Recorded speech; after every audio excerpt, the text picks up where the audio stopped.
1971 সালের পর থেকে এই প্রথমবারের মতো ভারত বাংলাদেশের সম্পর্ক তলানিতে এসে ঠেকেছে।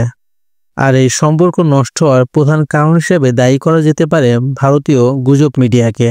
ভারতীয় মিডিয়ার পাশাপাশি দেখা যাবে বিজেপি দলের অনেক ক্ষমতাসীন নেতারাও অনেক উল্টাপাল্টা মতবাদ প্রকাশ করেছে বাংলাদেশের রাজনীতি নিয়ে, বিশেষ করে অভ্যুত্থানের পর থেকেই। গণহত্যার সাথে জড়িত থাকার অপরাধে শেখ হাসিনাকে ফেরত চেয়ে চিঠি পাঠিয়েছিল ভারতকে।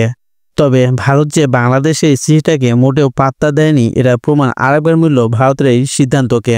ইতিমধ্যে আমরা জেনেছি গতকাল শেখ হাসিনা সহ ৭৫ জনের পাসপোর্ট বাতিল করেছে বাংলাদেশ পাসপোর্ট অধিদপ্তর।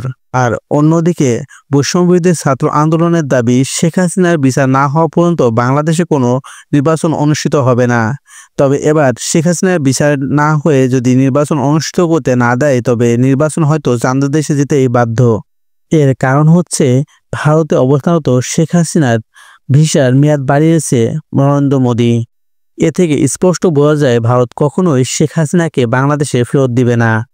শেখ হাসিনাকে ভারত কেন বা ফেরত দেবে?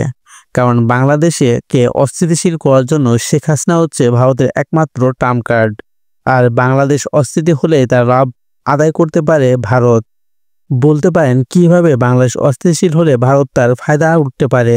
কারণ বাংলাদেশ অস্থিতিশীল হলে বাংলাদেশের বিনিয়োগকারী সংস্থাগুলো পিছু পা হবে এবং বাংলাদেশের গার্মেন্ট সেক্টর ধ্বংসের মুখে পড়বে, যার সুযোগ নিতে পারে ভারত। এছাড়াও ভারত বাংলাদেশে শেখ হাসিনাকে পুনর্বাসনের জন্য বাংলাদেশকে অস্থিতিশীল করে বিশ্ব মিডিয়াকে দেখাতে পারবে বাংলাদেশ এখন শেখ হাসিনা ছাড়া আর কিছুই বোঝে না। তবে এটা বলার অপেক্ষা রাখে না যে স্মরণকালের শ্রেষ্ঠ কূটনৈতিক সম্পর্ক নষ্ট হয়েছে এবার বাংলাদেশের সাথে ভারতের। যদিও বাংলাদেশে অনেক বিশ্লেষকগণ মনে করছে শেখ হাসিনা ইস্যুটা বাংলাদেশ ভারত সম্পর্কে তেমন কোনো প্রভাব পড়বে না।